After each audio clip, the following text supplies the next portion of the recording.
안녕하세요, 앵버트리입니다. 썸네일에 적잖이 놀라신 분들이 있을 것 같기는 한데 어그로 좀 한번 끌어봤습니다. 오늘 영상은요, 라섹 후 4개월 차 후기를 남기려고 영상을 켰습니다. 사실 4개월 차라고 말씀을 드리면은 별로 안 됐다고 생각하실 수도 있는데, 일단 저는 이제 정기 검진이 끝난 상태고요. 그래서 지금 이 시점에서 4개월 된 시점에서 제 눈 상태는 어떤지, 건조함이라던가 뭐 이런 것들, 부작용은 없었는지, 뭐 시력은 어느 정도 나왔는지 등등 기타 등등을 여러분들께 알려드리려고 합니다. 그리고 왜 라섹을 선택하게 됐는지도 이 영상에서 설명드리게 될 것 같아요. 그래서 사실 제가 원래 영상을 찍을 때 대본을 준비를 하거든요. 근데 이번에는 대본 준비를 안 해서 제가 해볼게요. 일단은 병원을 어디서 했는지를 먼저 말씀을 드릴게요. 제가 병원을 어디서 했는지 말씀을 드리기 전에 시작부터 삐걱거리네. 병원 선택 기준에 대해서 말씀을 드릴게요. 첫 번째 기준은 뭐냐면, 일단 병원이 보수적일 것. 왜냐면 수술을 하게 되면 영상을 찾아보시는 이유 똑같을 것 같은데, 안경이 쓰거나 아니면 혹은 저같이 렌즈를 끼시던 분들은 렌즈 끼는 게 너무 불편한데, 이 불편함을 덜어내고자 좀 편하게 살고자 이 수술을 고민을 하는 건데, 차라리 안경 끼는 게 나을 뻔, 차라리 렌즈 낀 게 나을 뻔 할 것 같은 수술이면 안 하는 이만 못하니, 안 하는 이만 못하는 걸로만으로도 설명이 안 돼. 무슨 말인지 알죠? 하여튼 그게 걱정이 되다 보니까 이제 영상도 찾아보시고 부작용 찾아보시고 하셨을 거예요. 그래서 그런 것들이 가장 안 나타나도록 좀 보수적이라는 거는 안 되는 건 안 된다, 칼같이 이렇게 탁탁탁 할 수 있는 병원이었으면 좋겠다는 게 첫 번째 기준이었고, 두 번째 기준은 수술 경력이 많을 것. 어떻게 보면 공장형 오히려 좋아 였습니다. 저는 수술 경험이 좀 많은 원장님들이 있는 병원일 거예요. 세 번째가 있었는데 가격이었을까나? 아니야. 장비들이 좋을 것. 이 장비 같은 경우에는 라식을 하는 경우가 장비가 더 다양한 것 같더라고요. 친구는 이제 라식을 생각하고 있었기 때문에 그냥 저희 둘 다 그 세 가지 기준에 충족을 시키는 병원들을 추리다 보니까 만장일치로 이 병원으로 좁혀졌어요. 강남에 있는 빼어난 연세대학교 출신의 원장님들이 계신 그 병원이었습니다. 시옷 안과였는데, 아마 조금 서칭해보신 분들은 다 아실 거예요. 그리고 내친 김에 이제 원장님 성함도 말씀을 드리면, 우리나라에서 가장 흔한 성씨를 갖고 계신 이응시옷의 원장님께 수술을 받았습니다. 그러면 이제 또 수술에 대한 차이점에 대해서 간단하게 설명을 드리면은, 라식 같은 경우에는 일단 가장 큰 장점이 통증이 덜합니다. 그리고 3, 4일 만에 시력이 거의 회복이 빠르다고 해요. 그리고 라섹에 비해서 자외선에 되게 강하다고 해요. 근데 이제 또 단점을 말씀을 드리면은, 다른 시력 교정술에 비해서 안구 건조가 발생할 가능성이 좀 높다고 이야기를 하고요. 그리고 이게 각막이 얇은 경우에는 수술이 불가능하거나, 시력이 너무 안 좋아서 저같이 각막 두께는 평균인데 깎아낼 각막이 많은 경우에도 수술이 불가능하다고 합니다. 라식의 가장 대표적인 부작용이 각막 확장증, 이게 아마 원추각막이라고도 불리는 것 같은데, 요게 생길 가능성이 크다고 해요. 이 각막이 힘을 잃어서 이렇게 튀어나오는 거. 그러면서 이렇게 약간 모양이 기형적으로 변하고, 그러면은 이거를 원래 모양대로 이렇게 만들어주기 위해서 그 위에 렌즈를 또 따로 끼시는 분들도 있더라고요. 제가 이걸 어떻게 알았냐면, 이 관련돼서 부작용이 무서우니까 좀 많이 찾아보게 됐거든요. 옛날에 했던 그것이 알고 싶다인가 무슨 PD수첩인가 그 다큐가 나왔을 때만 해도 이제 안과에서 안정적으로 각막 두께를 남겨놓지 않고 그냥 지금 당장의 교정 실험만 잘 나오도록 수술을 좀 무리하게 진행을 한 경우가 많아서, 몇 년이 지나고 나니까 어떤 여러 가지 부작용을 겪고 있는 분들이 다큐멘터리 나오게 된 거죠. 그런 어떤 관리와 상관없이 수술 자체만으로 미지의 부작용이 발생할 가능성이 조금 있는 게 제가 느끼기에는 라식이라고 느껴졌어요. 그래서 이제 제 친구도 그거를 느끼고 라섹을 선택한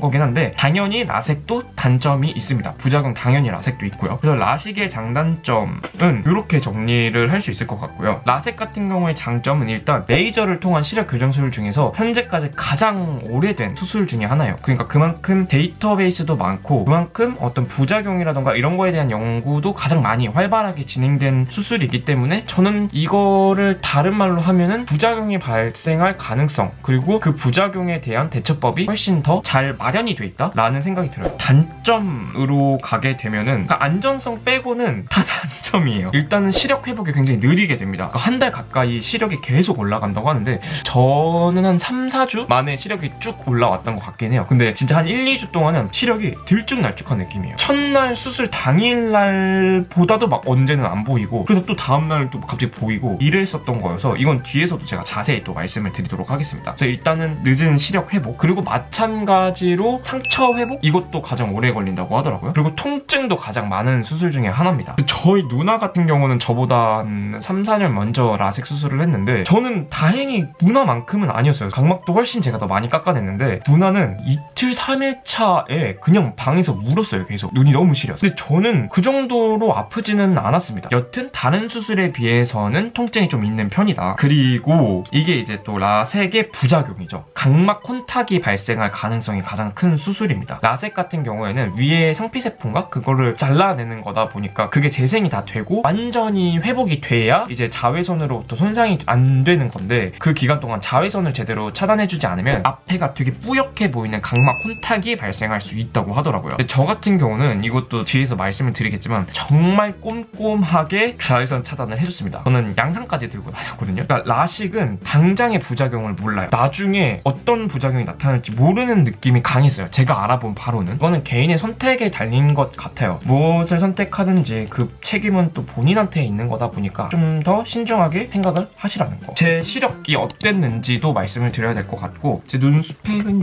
여기 이렇게 띄워드릴게요. 저는 근시였고 오른쪽 눈이 마이너스 6.5 왼쪽 눈이 근시 마이너스 6.25였는데 저는 왼쪽이 초고도 난시였거든요. 그래서 오른쪽 같은 경우에는 난시가 마이너스 1.25 그리고 왼쪽 같은 경우에는 난시가 마이너스 2.5로 딱 2배였어요. 근시는 오른쪽이 더 심한데 난시가 근시는 오른쪽이 더 심한데 왼쪽이 난시가 더 많이 있어서 포도 근시라고 불리는데 제가 4년 전에도 검안을 받았었는데 그때까지만 해도 이제 그 병원에서는 렌즈 삽입술밖에 안 되고 렌즈 삽입술 비용 같은 경우는 800이다 라고 이야기를 해서 와 1000만 원이잖아요 여러분. 21살짜리가 1000만 원이 어디 있습니까? 그래서 그때는 수술을 포기를 하고 어느 정도 이제 여윳돈이 있는 상황에서 이제 수술을 결정을 하게 되고 계속 하게 됐는데 이런 거 별로 안 궁금하실 것 같아서 스킵을 하고 어쨌든 각막 두께는 왼쪽이 519, 오른쪽이 519 양안이 똑같았습니다. 정상 범위가 500에서 540 사이라고 하는데 저는 정상 범위에 있었고 평균이었고 두꺼운 편도 얇은 편도 아니었는데 제가 초고도 난시가 있기도 하고 시력이 워낙 나쁘다 보니까 저는 라식은 할 수 없는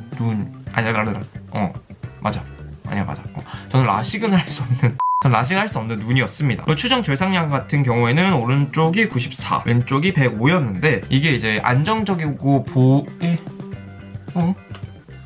이게 안정적이고 보수적으로 하기 위해서는 400 이상의 절상량을 남겨둬야 된다고 하더라고요. 즉 요거의 기준치에 부합하도록 수술이 진행이 되고 그렇기 때문에 원장님께서 만약에 라섹으로 진행을 하게 돼서 절삭을 하게 되면은 저교정이 될 거다라고 이야기를 했습니다. 이것도 이제 그거에 대한 결과도 뒤에서 얘기를 드릴게요. 동공 크기 같은 경우에는 좀 큰 편이었고요 제가. 그리고 이제 안구 건조 상태는 오른쪽이 눈물량이 100 이상이었는데 60 이상이면 정상치라고 하는데 저는 완전 정상치를 또는 눈물 부자였고 왼쪽은 정상치보다 낮았습니다. 근데 이것도 정상 범위라고 하더라고요. 59가 나왔습니다. 이게 또 신기하게 이 검사 결과가 부작용이랑 진짜 바로 직결돼 있더라고요. 왜냐면은 왼쪽 눈이 지금 건조함을 훨씬 많이 느낍니다. 그리고 이거는 뭔지 모르겠고 안압도 정상으로 나왔고 각막 내피세포가 오른쪽 2500 왼쪽 2700 거의 2800 가깝게 나왔는데 2000개 이상은 정상 범주라고 이야기를 하는데 이게 각막 내피세포는 평생에 줄어들기만 하는 세포래요. 렌즈 삽입을 하고 난 다음에 가장 크게 발생하는 부작용 중 하나가 내피세포 감소고 이 감소가 백내장이랑 연관이 돼 있다고 합니다. 저 같은 경우는 이제 뒤에 또 보시면은 정방 깊이가 2.9, 2.9였는데 이게 여유가 없는 두께는 아닌데 제 시력에 비해서 그러니까 들어갈 렌즈에 비해서는 여유가 없는 두께라고 이야기를 하더라고요. 시력이 더 좋았더라면 괜찮은 두께인데 렌즈 삽입을 하기에는 렌즈가 좀 빡빡하게 들어간 두께고 그래서 그 빡빡한 렌즈가 들어가게 되면은 내피세포가 감소할 확률이 남들보다 몇 배가 좀 높기 때문에 의사 선생님이 비추를 한다고 이야기를 했습니다. 이거 왜 스포를 해버렸네?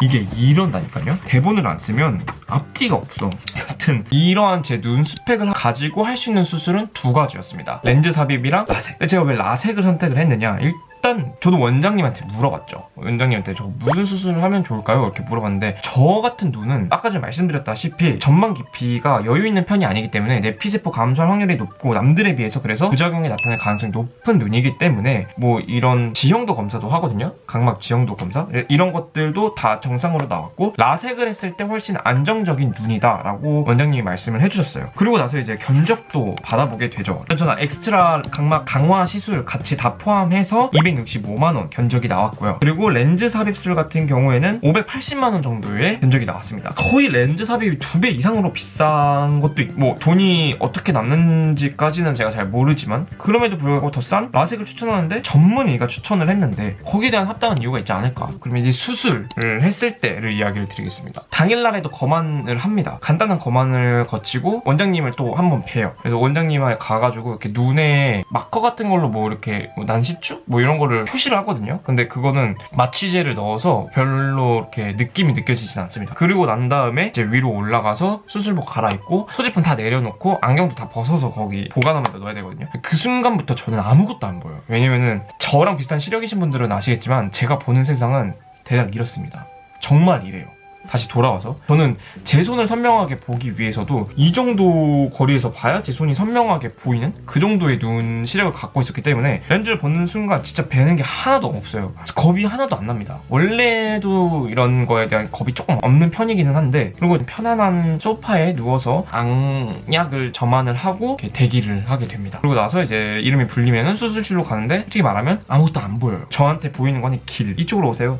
그쪽으로 따라가고 여기 누우세요. 그럼 거기 눕는 거. 그냥 여기가 침대구나, 이게 기계구나, 이게 조명이구나만 보이지 그 기계가 어떻게 생겼고 조명이 어떻게 생겼거나 하나도 안 보여서 아무렇지 않았습니다. 누워서도 뭐 원장님이 오셔가지고 막 어쩌고저쩌고 하시는데 하나도 안 보여요. 그냥 눈 고정시키는 거 이렇게 해서 눈 고정시키고 뭐 또 막 뭐 넣고 초록색 불빛 보라고 하거든요. 마취제를 넣어서 아무 느낌이 안 나거든요. 수술 동안에는 정말 아무 느낌 안 나거든요. 브러쉬로 갈아냈네요. 써놓길 잘했다. 브러쉬로 갈아내는데 이게 좀 시렸네. 나 아무렇지도 않다고 생각했는데 이게 좀 시렸네요. 여기 시리다고 써놨어. 그리고 시리다고 말하면은 마취 안약을 더 넣어준다고 합니다. 그런 쓱 되고 나면 그리고 훨씬 뿌얘져요. 시야가. 내 원래 시력도 뿌였는데 그거랑 별개로 그냥 앞이 엄청 뿌얘지는 순간이 옵니다. 그렇게 되는 순간. 그리고 나서 이제 지직하고 초록색 불빛 보고 있으면 레이저 막 이렇게 되고 양쪽 다 그렇게 하면 수술 시간은 레이저로 하는 지진 시간은 5분? 양한타 그랬던 것 같고, 그리고 나서 저는 각막 강화술이라고 하는 거, 콜라겐을 이렇게 해서 각막이 좀 더 탄탄해질 수 있는 그거를 하거든요. 약간 노란색 물이 이렇게 막 주주주주주죽 하고 뭔가 경화 작업도 거치는 것 같아요. 무슨 레이저를 또 비추고 몇 초, 15초? 뭐 이렇게 하고 또 여기도 물 막 주주죽 하고 경화 비슷한 작업이 이루어지고, 그리고 나서 이거 보호 렌즈 딱 씌워주시고 수술이 딱 끝나면은 정말 신기하게도 수술이 끝난 순간부터 보입니다. 저는 그랬는데, 저는 그래서 그 위에 얹어준 보호 렌즈가 도수가 있는 렌즈인 줄 알았어요. 근데 있는 렌즈인지 없는 렌즈인지는 모르겠는데 그거를 나중에 벗기고 나서도 솔직히 전후 차이가 없어서 되게 놀랬습니다.